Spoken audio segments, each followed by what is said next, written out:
Pink roses. Hello friends, welcome to my new vlog. I hope you've had a lovely week. Welcome to May. I think summer is definitely beginning. This week I really wanted to go to the Hollytrees Museum in Colchester Castle Park. So I looked on the website and it seemed like that there were no tickets available. It was sold out. However, I was in Colchester, so I just thought I'd go and see on the off chance, and indeed you could get in. I think it wasn't sold out. I think maybe the website's just a little bit misleading looking, and I really wanted to see the Juliasaurus dinosaur skeleton. And so here now I'm going to put in my footage of going to Colchester Park, and but maybe first of all I'll just show you a few things that I've updated my house with. So here is one of my sort of little updates. I'm someone who really loves corsages and flowers to put on my clothes and my hair. I mean, I'm not wearing one today, but since I moved into my house, I've only occasionally had my hands on these flowers. And they were always in a box, which was difficult to find. So I recently did find them, and I've pinned them all onto this sort of cushion cover of roses. And that's really good because I can see all my flowers right away, and they're kind of cheerful looking. And maybe I'll get tired of them being there, but I think that's not a bad sort of system, really. Excuse the mess on either side. This room is a work in progress. Here's another update. I recently found all my sewing threads, which had been in a plastic bag since I moved in. What's more, they were in a plastic bag that I couldn't find. So I've now found it, and I've put them all into this box, which is underneath one of my wardrobes. Well, not box, it's a tray. But that's pretty good. I've got a little tape measure in there. I have my mum's sewing machine, and I've really got to learn how to use it. And all these threads will be useful. And even as a hand sewer, it's very useful to have some thread. I'm just relieved to have got this organised. Also, with regards to my pumpkin growing exploits, I had started to wonder if my seeds had gone off, but now, after a couple of weeks, I've got my first pumpkin shoot coming up again. If you're a fan of my channel, you'll know that I did get a few pumpkin seedlings last year, but I planted my seeds much too late and then they didn't survive outside. So this year I'm really trying to just even grow one small pumpkin for Halloween. I just feel that would be really nice. So I've got a pumpkin seed in each of these little containers, and hopefully I'm going to get a pumpkin this year. Also, by the way, if you're new here, thank you so much for clicking on my video. My name is Kate. I'm Kate Sanderson. I'm an actor and I'm now living in Essex. I'm trying to do up my house here. I've been here for about a year, but I'm very, very grateful to you for clicking on my video, and I really hope that you enjoy it. So here's Colchester Castle, which is one museum, and then here is the War Memorial with so many beautiful flowers. But where I'm going is, I think it's there, it's the Hollytrees Museum. That's what I want. Oh my goodness, look at the blossom on that tree. It is just beautiful. So apparently the Hollytrees Museum is also the information centre. And there's a beautiful rose garden here. An angel over there.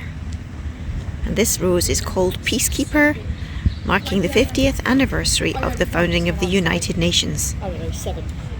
Lovely. It's another lovely lawn here. And just a perfect day. Okay, I'm gonna now head into the museum and see what they've got. So I went up to the Hollytrees Museum and it was just closing for lunch. So then I had to go and explore the castle park, and it was just beautiful. Please look. There's this beautiful fish pond outside the Hollytrees Museum. Oh gosh, anyone who works near here is so lucky to have their lunch here. I love fish. Oh, great. The flowers here at the castle grounds, they're just gorgeous. I mean it's a great day to come here, but look at these. Aren't they just too much. So this is another bit of the park. Sorry for that buzzing sound. I thought I'd try and get lunch at the cafe in the park. So see what they've got. So I ordered the halloumi burger here at the cafe in the park, Castle Park. So it comes with chips and some coleslaw. Not a huge amount of coleslaw, I must say. And different sauces. And that's lovely. And then here in the background there's a squirrel. There's this beautiful holly tree. You can't see it very well, I'm a bit too close. Anyway, this lunch with a cup of tea was about £14. But it's just the perfect day to be here. So I will have my lunch and come back to you in a bit. This burger is really delicious. It's all very nice. The cup of tea was quite small, but they sent me a refill of hot water when I asked them. So yeah, I would definitely come here again. It's lovely. Here we have a lovely Victorian bandstand. Again, just a perfect day. And it must be lovely when there's musicians playing.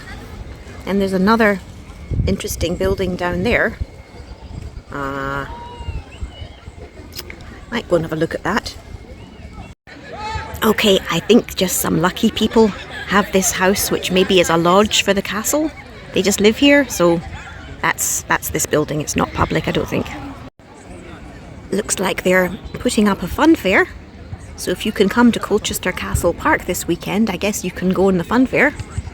That looks really nice. So here's another lovely walkway in Colchester Castle Park. A lovely palm tree and daisies. And then this flat area here, which is a very lush lawn. But they've got these manicured flower beds. It's a bit shadowy, but there's beautiful tulips in these special flower beds down here.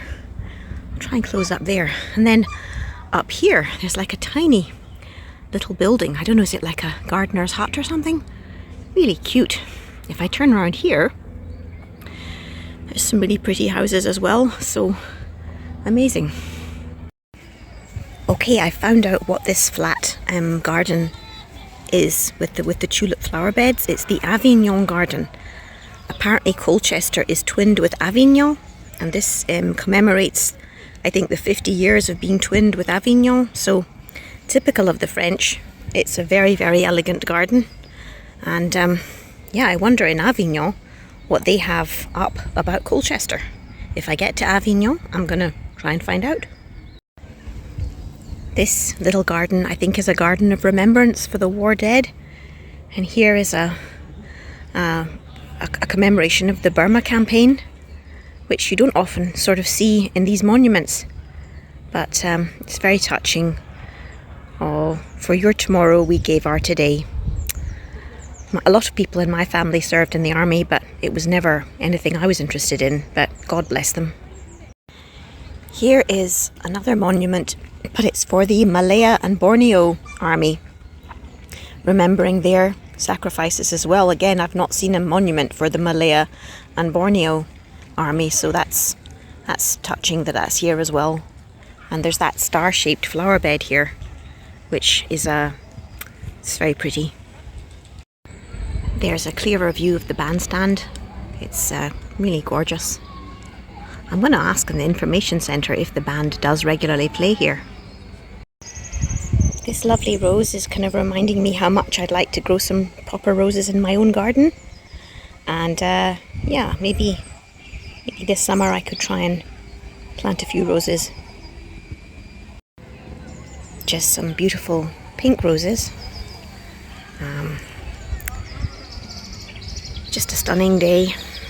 Sorry, I'm a rose geek. I can't help myself.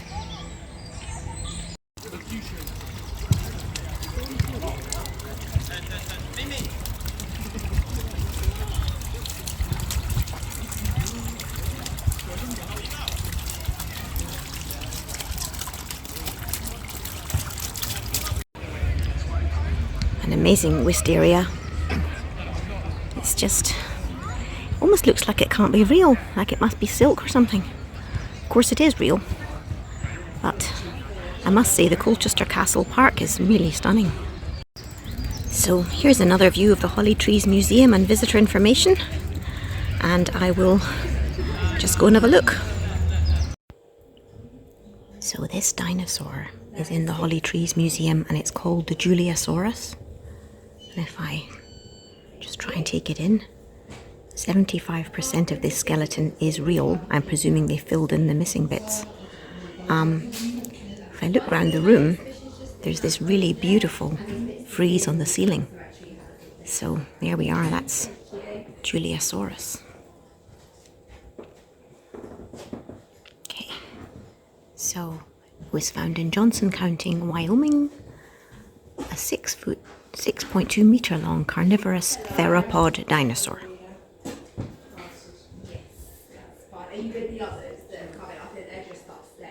Okay. Just beside the Juliasaurus, there's this amazing picture of different dinosaurs, and yeah, putting you in the mood. Apparently, the Juliasaurus is part of the Morrison Formation, and it's a very studied area of fossils. And then, rather randomly down here, as a kind of crocodile. Here's Juliasaurus from the other side, with a very long and beautiful tail. So this is the Bernard Mason Clock Gallery. There's a lovely noise of ticking, and celebrating the Colchester clockmaking heritage.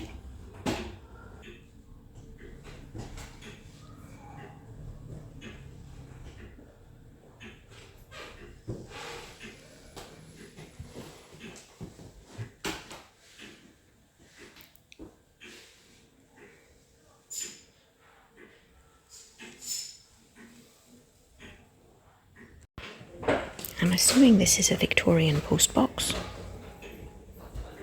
It's certainly very pretty. And I guess people's letters were very small then. Here's a really lovely exhibition of some beautiful old vacuum cleaners. And this one, which is called The Star, is from 1910. Lovely view from the windows here. My grandma used to have a mangle, apparently. My mum remembered her using it very well. What people worked hard in those days. Okay, I had a pulley in my old house. It was good. This is the childhood gallery here, and there's just a lovely, if you like this kind of thing, it's a nice painting of some bunnies and decoupage over there. This exhibition is about the authors of the poem Twinkle, Twinkle, Little Star. Apparently, Anne and Jane Taylor were sisters living in Colchester between 1796 and 1811. And Anne Taylor wrote Twinkle, Twinkle, Little Star, which is, of course, a very famous poem. And this is some of their books, I suppose. This is a video art project about Twinkle, Twinkle, Little Star, which their children are performing in sign language. That's beautiful. My goodness, think of the billions of times people sing Twinkle, Twinkle, Little Star. And it was written by a lady who lived in Colchester. I'll just pan around the gallery. And up here there are sort of clouds, but I don't think there's a star. But no, the Hollytrees Museum is lovely. Going back to the sisters Anne Taylor, who wrote Twinkle, Twinkle, Little Star, these are some of their books. And I must say, I would love to, I'd love to have a look through them properly. Apparently Anne and her sister Jane worked as engravers for her father. So they were a very artistic family. Okay. The English Stroll Peter, pretty stories with funny pictures for little children. I wonder, oh, that is Anne Taylor. on the mug. I've had a whole education today that I did not know about. There can never be enough teddies. And fairies in the background there. It's a fairy mobile. That's lovely. And once again, the rabbit painting. Love a rabbit. Oh my, this is a wooden gravestone made for a child in Colchester, Minnie Edith Scaff, who died in 1893, age 13. And then there's a little memorial card for Clara Jane Allard and some beautiful little gloves. But yeah, I think apparently if I look at this information card up here, it says that there was a very bad fever in 1801. And the summer was very, very hot, and the little brother of Anne and Jane Taylor died of this fever at the age of 6. It's really important to be grateful for how lucky we are nowadays. Surely it's rare to have a gravestone made out of wood, but yeah, very thoughtful. My goodness, now I didn't know this, but apparently the children's rhyme about Old King Cole was a merry old soul originated in Colchester. So, was he an ancient king or something? Gosh, hang on, they said here, does this rhyme refer to the mythical King Coel, who is said to have lived in this town in Roman times? Okay, well, I hope he was a merry old soul. A lot of people from those days seem to be pretty cruel.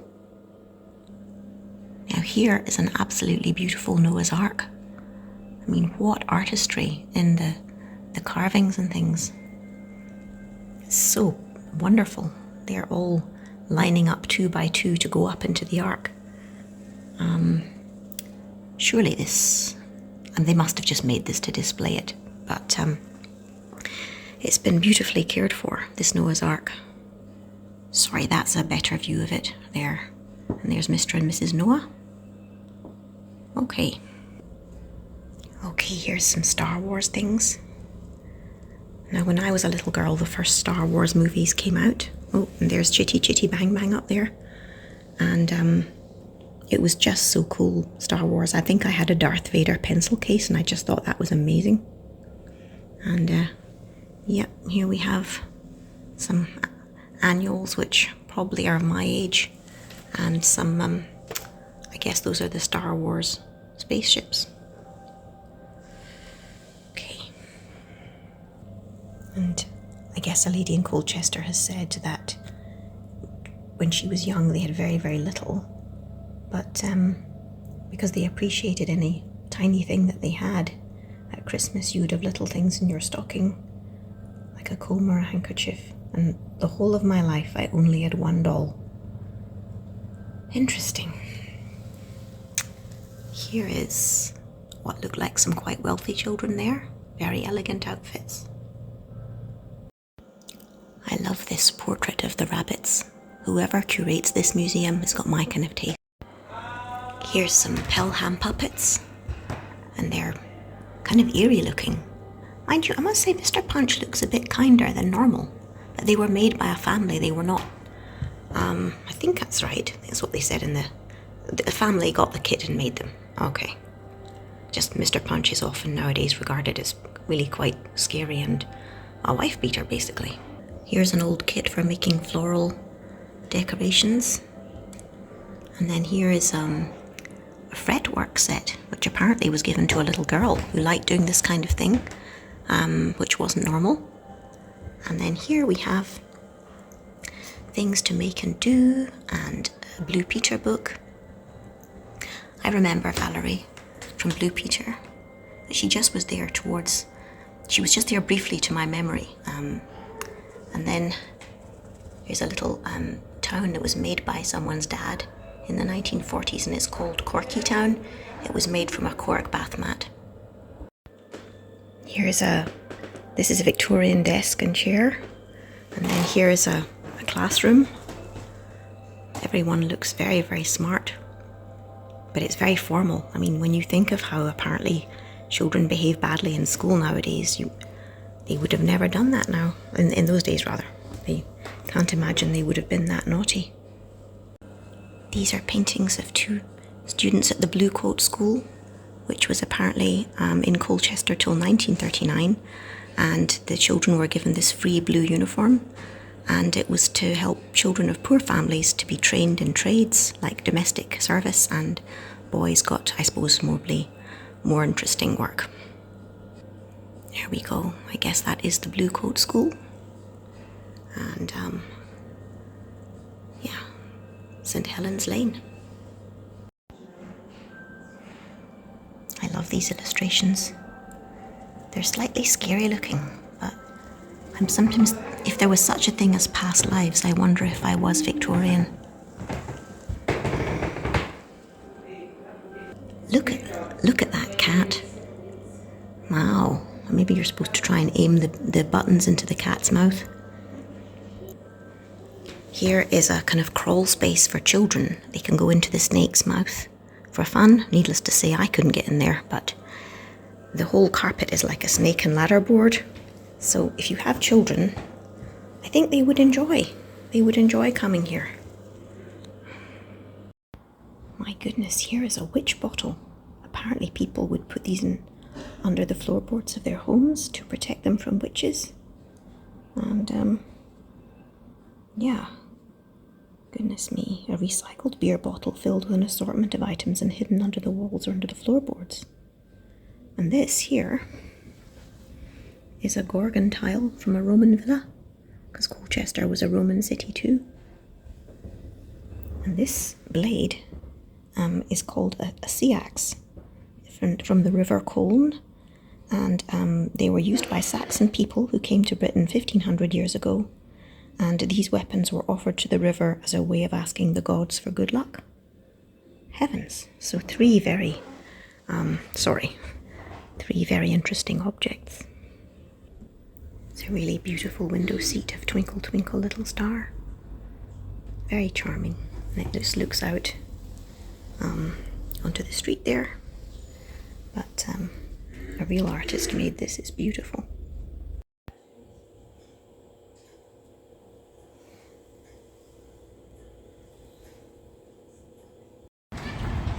So goodbye to Hollytrees Museum for now, and the Juliasaurus, and goodbye to the castle, and what an amazing day. Yes, yesterday was such a beautiful day. If you're also a fan of my channel, you'll know I enjoy books and teachings from the teacher Louise Hay, and I have a tear-off calendar that I tear off a sheet every day for a kind of affirmation for that day. And yesterday was the 1st of May, and Louise Hay, she's written a little bit about what May means, and she says it should be the month, well, not should be, but she says it's a good time to think about improving your health, which is so true. I really need to improve my diet and get more exercise. Yes, and she also talks about about mental and emotional health. So she says, the perfect practitioner or support system is always there for me. I deserve the very best in life and do whatever I can to manifest it inside and out. So that's lovely. And then the 1st of May, the affirmation was this. Well, you can't read it, sorry. I think big, and then I allow myself to accept even more. Yes, it says, I think big, and then I allow myself to accept even more. And there's this exquisite peacock as the picture. I personally love peacocks. Some people think they're unlucky. I think in Scotland a lot of people think peacocks are unlucky, but I just think they're absolutely gorgeous. Yeah, I think big, and then I allow myself to accept even more. Thank you, Louise. When I was at university, on May morning, the choristers from it was either the big church or the cathedral, I'm ashamed to say I don't remember, where they were from a college chapel in Oxford. Yes, well, on May morning, these choristers would come onto the bridge of Oxford, and they would sing a beautiful song or some special hymns or something.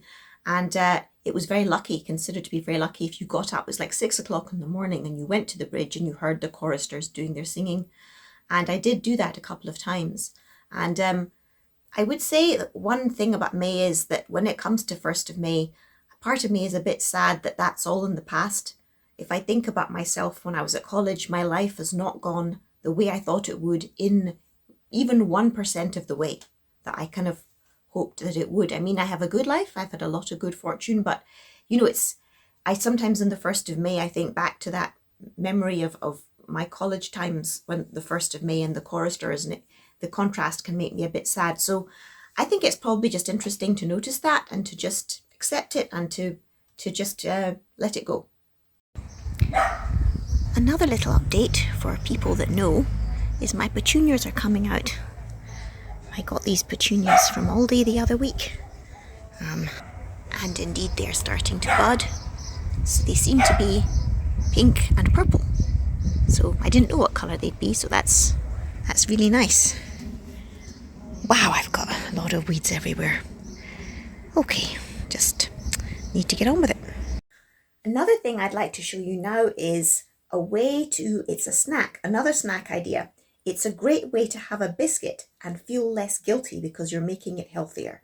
So come and see what I mean. Yes, okay, so here we have a packet of suggestive digestives, as my mum would have called them. And the snack I'm going to show you is really simple, but it's a way of adding a bit of nourishment to a digestive biscuit, which I think really probably not good for you at all. Though I must say, when I was a teenager and kind of snacking on lots of unhealthy things, I often bought digestives because I felt that they must be a bit more healthy than like bourbon creams or chocolate biscuits. But it's just fat and flour and sugar, I guess. I mean, anyway, I digress. Let me show you the snack, and it really is tasty. Okay, so here is the snack which I'm about to assemble. Basically, all you need is some cheddar cheese, or I suppose another kind of cheese if you like that more, some little bits of tomato, which I will chop up in a minute, and some butter or margarine, and then that's going to go onto your digestive biscuits. As just a completely side note, this was the picea tree that I got for Christmas, for my Christmas table, and I didn't like to just chuck it out after Christmas, but it is starting to sort of go brown here. I'm sure that spray snow is not good for it at all. However, here, you see there are new bits of picea coming out. So yeah, I'm glad I hung on to it, because I don't like throwing away flowers or plants or anything. So I hope that maybe eventually the old branches will sort of fall away, but I will get plenty of new growth here. Anyway, back to my suggestive digestive doodads. Okay guys, so apparently to film food preparation you need something called a C-stand, and I'm not really in the market for buying more equipment at the moment, though I guess I probably will get one eventually, but that means you can directly film right over what you're doing. So I basically just put butter on those digestive biscuits and then put some cheese on like that. This is really, really simple, but it honestly tastes good. And then I'm just going to chop up some bits of tomato. Maybe I should have put those lengthways across like this. I know you'll think it just sounds like nothing at all, but honestly, what's so good about this snack is that the saltiness of the cheese counteracts the sweetness of the biscuit, and then the tomato just gives an extra little kind of boost to the flavour. Anyway, I just think these are delicious. I remember I once was inspired to make these when my auntie and cousins were coming over, and my uncle as well, and I made some of these, and we also had cake and stuff, and everybody just piled onto these biscuits, and the combination of flavours was really, really nice. So do you have an idea for a really simple snack that you like? If so, please tell me in the comments. That would be super. Bon appetit. Hey, before I go, I will mention one more thing. I've recently been watching a new Netflix documentary series called Should I Marry a Murderer? And it's a true story. Much of it set in Glasgow. Well, not set, I mean, it actually happened there. About this pathologist called Dr. Caroline Muirhead, who was briefly engaged to a man who, if not a murderer, he certainly was very callous and contributed to someone's death. And I mean, I don't want to give it away, so it's quite complicated. You should watch the whole story. And she finds out about this, and then it's her dilemma is, as a doctor and as a reasonable person, does she remain loyal to her fiance or does she go to the police?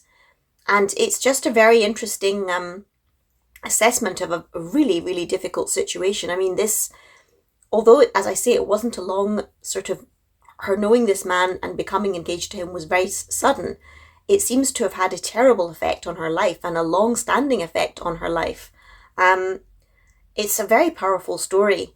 And basically, yes, as I think I've said, her dilemma is, do I turn in this man that I love because he tells her what she's done, or do I just keep quiet about it, get married, I guess have some lovely children, and just go on with my life? And eventually she decides, she really has to come clean. But that's just the beginning. The whole thing unfolds and it's so horrendous. And I think what I found particularly strange about it was my own prejudice. As the story unfolds and you see flashbacks, because this lady Caroline, she filmed herself a lot on her phone at different points when she was going through different things. And you can see that she's just mentally unraveling in the whole sort of process of what happens, which is horrific. And she gets really no support from the authorities or the police. And a part of me was thinking as we went along, you're a doctor. You should just, keep it together, make the right decisions and just snap out of all this nonsense. My dad was a doctor. He was actually a pathologist as well. And he was a very strong person, very cerebral, right's right, wrong's wrong. Though he had insight. I mean, he's a guy with a sense of humour. My dad was wonderful. But I just realised that I expect doctors to be kind of like supermen and to just, and women, superwomen, and to just be above normal insecurities or doubts and to just do the right thing, boom, boom, boom, boom, boom. And that's not fair. None of us are perfect. None of us know everything, whether you're a doctor or not. And this lady, Caroline, it seems like she spent 11 years at university qualifying to be a pathologist. And now I don't even know if she practices medicine anymore. It's a fascinating story and one that's worth watching just to see how it affects your judgment and what you think you would have done. So, yeah. Should I Marry a Murderer is one I do recommend, and if this lady Caroline ever watches this, then I'm very sorry for what happened. I feel for you. I'm sorry I was judgmental. It's just I think I have a prejudiced view of doctors and health professionals, which I should probably just get on top of. So that's just my recommendation if you want something to look at this week. Well, friends, if I don't come up with a better ending, I think I will end the video here, and I hope you have a lovely week and that your happy summer is coming and that May brings us all many, many good things, and I will see you on my next vlog.